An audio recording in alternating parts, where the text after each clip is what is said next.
the People's National Party has always believed in education as an essential right of all people.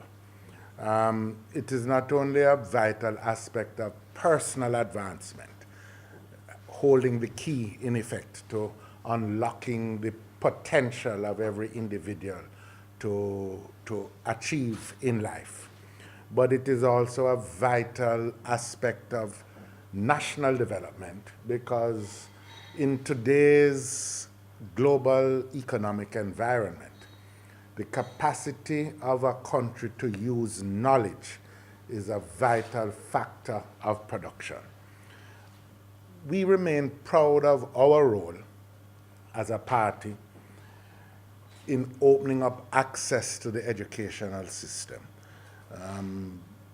Speaking for myself, and I dare say for most of us here, we are all the beneficiaries of efforts started by Norman Washington Manley to open up the traditional educational system, which up to that point excluded the vast majority of ordinary Jamaicans.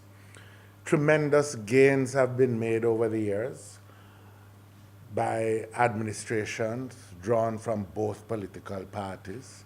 We can recall, for example, Edwin Allen's effort to privilege those who had been in primary schools to get a guaranteed place or a disproportionate access to high school places.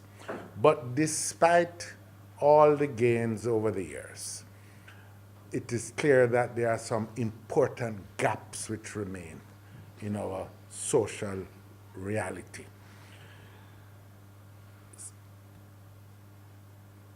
The National Education Inspectorate indicates that 55% of our schools are performing at an unsatisfactory level. Only 66% of our labor force, out of a labor force of 1.1 million approximately, have any certification. Only about 60,000 in the labor force have received any on-the-job training. We are still leaving about 50% of each annual school leaving cohort without any satisfactory preparation for the world of work or the world of further education.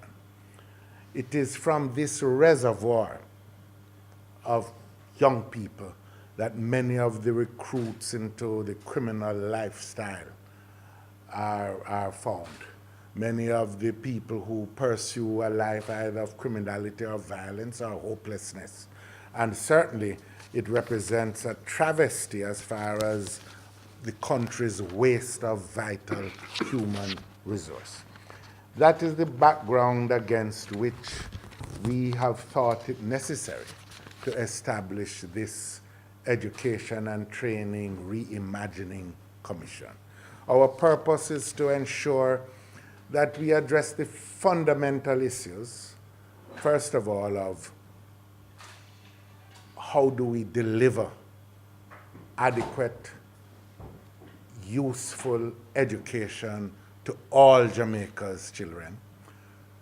How do we eliminate the vast gaps in performance that exist in our many schools? Just as an aside, I'm certain every one of you, and indeed every citizen of Jamaica, knows of the thousands upon thousands of Jamaicans, young children, 12, 13, 14, who are getting up at 4 o'clock in the morning and traveling 100 miles or more to go to a school simply because they don't have confidence in the standards of education delivered in the schools closest to them. They leave in the night, come home in the night, young children struggling along with their families just simply to get a start in life. One of the things we need to ensure is that there is a way found that ensures that every school provides a basic minimum acceptable and useful standard of education, and that it is not that your life chances get settled at 12 and 13 depending on which school you are assigned to coming out of the GSAT examinations. Then there's the question of financing. There's a huge debate going on about whether it's free, how much the ministry is providing, etc. But what we do know is that the budget, not beginning today, and certainly not beginning in the previous administration, but the budget alone is not providing the cost that is necessary to provide a first-rate education. If we don't find a way to pay for the first-rate education, then we are in effect going to be reproducing a kind of system that we have sought to leave, where those who have money will be able to get a first-rate education for their children, and those who don't will be left behind. That is not our vision, that is not our mission. So an essential part of what the Commission will have to do is to look at this question of the financing arrangements at every level. There is the primary, there is the secondary, and of course, there is the tertiary, which is the most costly, but which is, and which attracts the most attention. We have been fortunate in that we have a group of individuals who have expressed a willingness to make their vast reservoir of knowledge and experience available in thinking through these problems. The Commission is to be chaired by Mrs. Elaine Foster Allen, a former principal of Shortwood Teachers College, a former permanent secretary, and a person of great experience in the field of education. Patricia Sutherland, who is chair of the Joan Duncan Foundation, and who again has experience from the point of view of the voluntary sector and the contribution to the educational process. Dr. Christopher Clark, Mrs. Petrona McLeod, who is a primary education specialist and a practitioner in special education.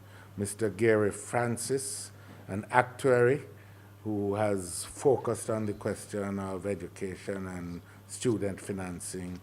Mrs. Heather Murray, and Mr. Patrick Barrett, aka Tony Rebel, who has an understanding of the cultural dimensions of training, because we view education as not being restricted to reading, writing, and arithmetic, or the so-called traditional subject areas. In today's world, the potential of the Jamaican people that needs to be unlocked spans a vast field, including drama, designing, entertainment, leisure industries, and a host of other things that make up life in the modern world, and which we are inadequately providing for, including sports, by the way, that we want to be included within the remit of this commission.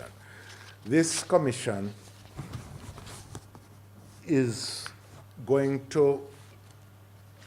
not to be conceived of as being the repository of all wisdom, wise as they are, but is rather to act as a stimulus to unlock ideas across the country from the very many people in all fields of life who are thinking about these issues, so that we can gain the benefit of their thoughts, and we would expect that arising out of this national conversation, there can be a roadmap that is generally agreed to, around which we can motivate and mobilize the country as a whole to complete the revolution that, in education, that Norman Manley and his generation started. We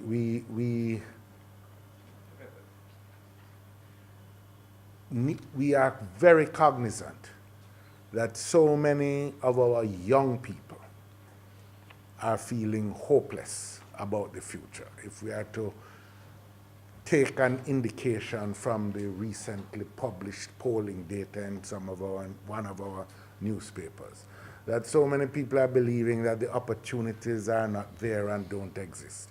We think that that represents such a challenge to our nation that we can't afford any longer to tinker around the edges of these problems, but need to come to identify fundamental solutions.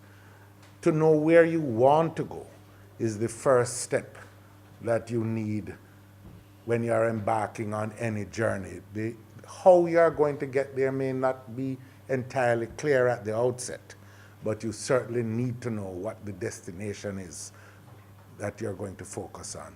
So again, thank you very much. And in this commission joins two other commissions that have already been established that are addressing some fundamental issues in the country. How do we create a genuinely inclusive economy?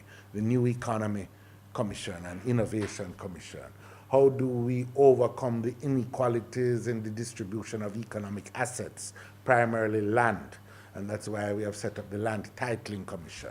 And I just say, finally, that all of these issues and the initial reports from the previous two commissions and the initial thinking of this commission are going to form the focus of much of our deliberations at the forthcoming annual conference of the party next weekend. Thank you very much.